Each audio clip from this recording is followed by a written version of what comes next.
tant réel plaisir de vous retrouver, chers téléspectateurs de la BTV. Bonsoir ou bonjour, dépendamment de la localité actuelle de chacun d'entre vous. Bienvenue dans cette édition du journal Vespéral parlé en langue française, dont j'ai l'honneur de vous présenter. D'abord, les grands titres. L'usine de la fabrication des fertilisants organominéraux, Phobie en sigle, doit présenter d'ici 2 ans la quantité des engrais chimiques produits ainsi que les devises en provenance des exportations. Le problème de carence de carnet de bord qui s'observe sera bientôt résolu. Plus de détails et d'autres informations dans un instant. Bienvenue encore une fois. L'usine de fabrication des fertilisants organominéraux doit présenter d'ici 2 ans la quantité des engrais chimiques produits ainsi que les devises provenant des exportations. Reportage signé Benoît Sindaïguagne. L'usine de transformation des fertilisants Phobie doit montrer dans des ans la quantité de production interne ainsi que les devises qui proviennent de l'exportation. Révérien Di Curio, en compagnie avec les autorités différentes du pays, il a dit lors de la visite au sein de cette usine.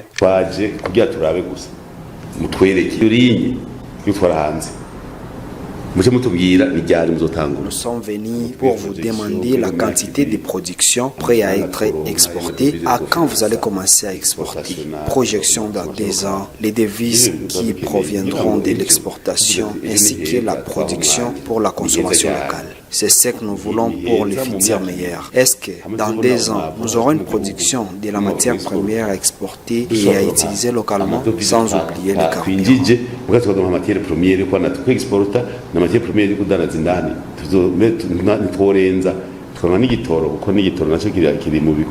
Rappelons qu'à la fin de cette visite, l'entreprise Phobie et les autorités se sont convenues de faire l'évaluation de la production ce lundi 8 avril de l'année en cours. Et cette dernière, en contrepartie, a demandé à la Régie des eaux d'augmenter la quantité d'électricité à l'entreprise Phobie. Nous devons cette information à nos confrères de la radio-télévision nationale du Burundi.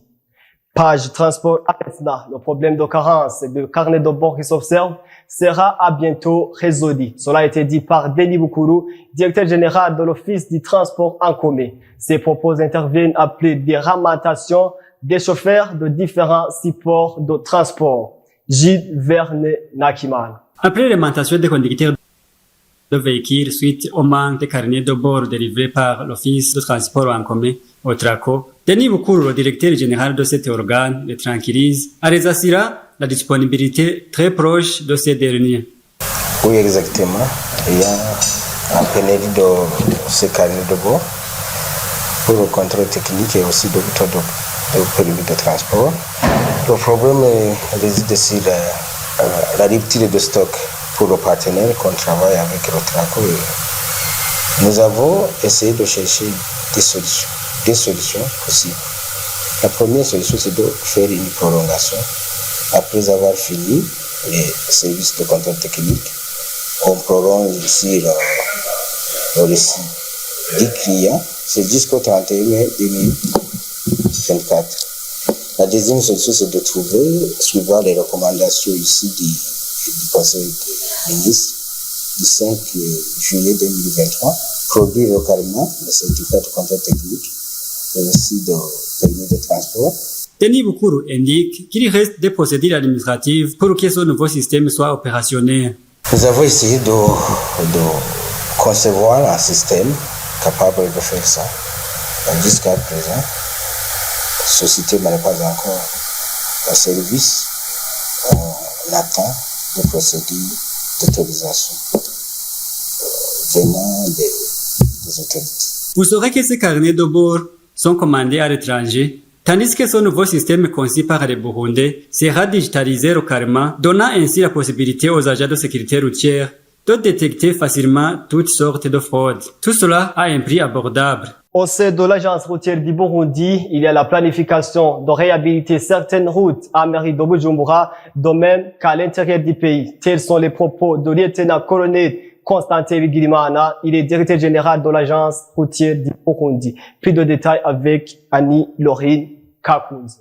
Dans le cadre de rendre le Burundi Un milieu plus touristique, l'agence routière du Burundi a pris quelques mesures de réhabiliter certaines routes, que ce soit à mairie de Bujumbura ou à l'intérieur du pays, comme l'indique le lieutenant-colonel Constantin Wigilman, directeur général de l'ARB. La plupart des projets sont dans la droite ligne de la vision 2040-2060, où on doit faire de notre pays un pays développé.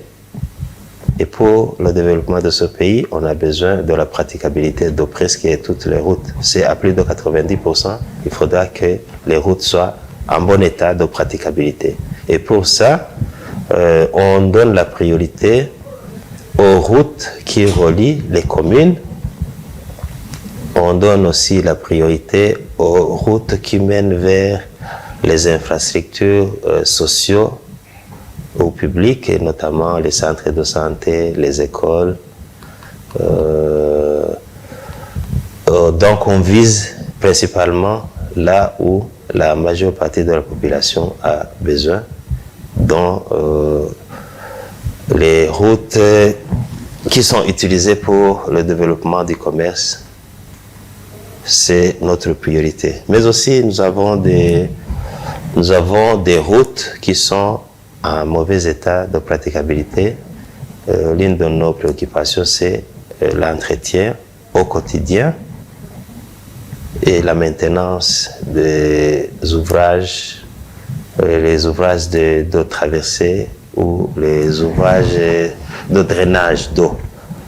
Donc tout ça, on va faire l'entretien et la réparation pour ceux qui sont dans la nécessité d'être réparés.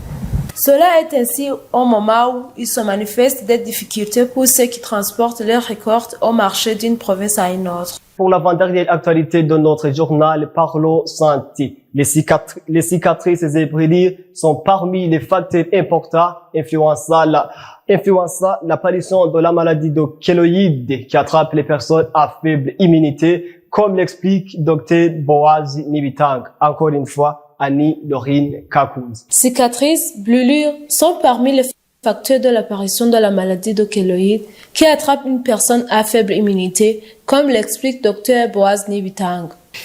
Une kéloïde, c'est une sorte de tumeur qu'on appelle tumeur fibroblastique. Normalement, une kéloïde est issue, donc ça provient d'une cicatrice.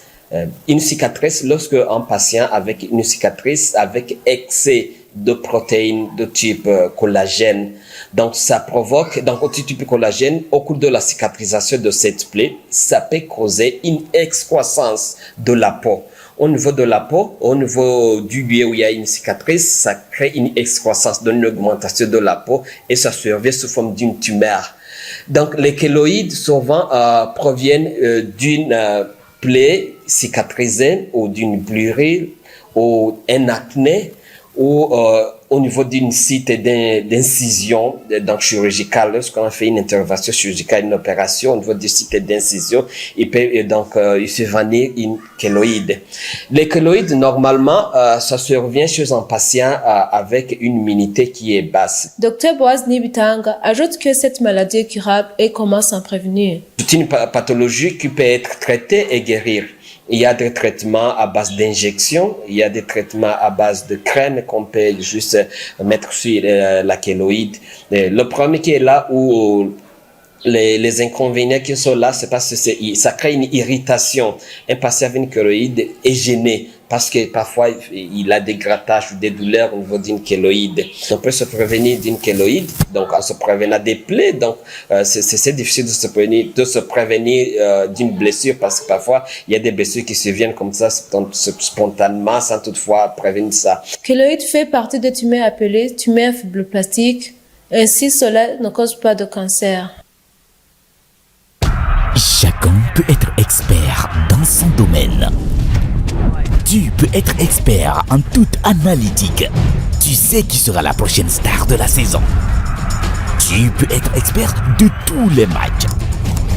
Tu es un expert en statistiques ou en opinion des autres. OneXBet t'aidera à démontrer ton expertise. Exprime-toi. Tu es l'expert. Hello. Can you have Blaugrana Crew, please? Blaugrana Crew! Blaugrana Crew! Blaugrana Crew.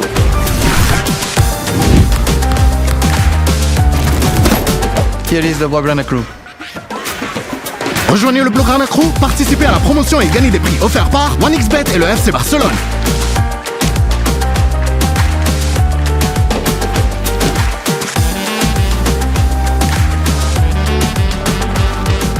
L'actualité internationale maintenant avec Kevin Guirayezu. Peter Pellegrini a été élu samedi soir comme président de la République slovaque avec 53,75% des voix. Le nouvel homme fort du pays a battu Ivan Korochok à 46,14%. Une diplomate de carrière pro-occidentale pour succéder à Zuzana Kapitova, la première femme chef d'État du pays qui n'a pas souhaité se représenter. Le candidat vaincu a rapidement concédé sa défaite à vouloir être déçu. Peter Pellegrini devient le 6e président de la Slovaquie depuis que le pays a accédé à l'indépendance après la scission de la Tchécoslovaquie en 1993. L'emprise de Roberto Fico sur le pouvoir a lui donné ainsi que ses alliés le contrôle des postes stratégiques au sein de l'État. Bien que la fonction présidentielle soit essentiellement cérémoniale, le président de ce pays de 5,4 millions d'habitants choisit le premier ministre après les élections législatives, prêter serment au niveau gouvernement et nommer le juge de la Cour constitutionnelle. Il est aussi commandant en chef des forces armées et peut également opposer son veto aux lois, bien que le Parlement puisse annuler son veto à la majorité simple et le contester devant la Cour constitutionnelle. Le chef de l'État a également le droit de gracier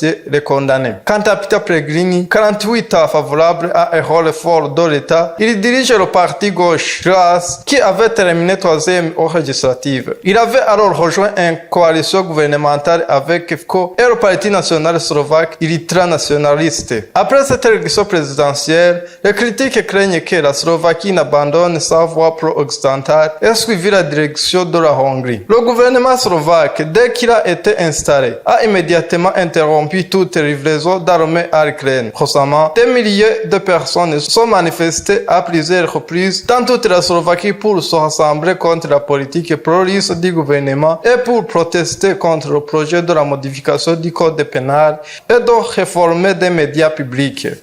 Poursuivons l'actualité internationale en Pologne, où les élections locales ont été intenses pour le nouveau gouvernement formé en décembre dernier. Le parti Droit et Justice a remporté le plus de voix, mais la coalition civique contrôle désormais 10 des 16 régions du pays. Un résultat important à l'approche des élections européennes. La plupart des électeurs polonais estiment que tous les scrutins, qu'ils soient européens, nationaux ou locaux, sont liés. Mais la politique nationale a pris le dessus et la campagne européenne n'a même pas encore commencé dans le pays. Le plus important est de lancer la campagne pour ces élections européennes le plus tôt possible. Tout d'abord, une campagne d'information montre ce qui dépend réellement de la Pologne en Europe et ce que nous avons réellement grâce à notre appartenance à l'Union européenne. Je pense que les Polonais et les Polonaises oublient ces questions fondamentales liées à la qualité de la démocratie. C'est grâce à la pression des institutions européennes que la destruction de l'état de droit en Pologne n'a pas été acceptée, expliquait Moleda Ziech, professeur à l'école d'économie de Varsovie. Après le taux de participation record aux élections d'octobre 2023, il semble que la motivation est diminuée et ce sera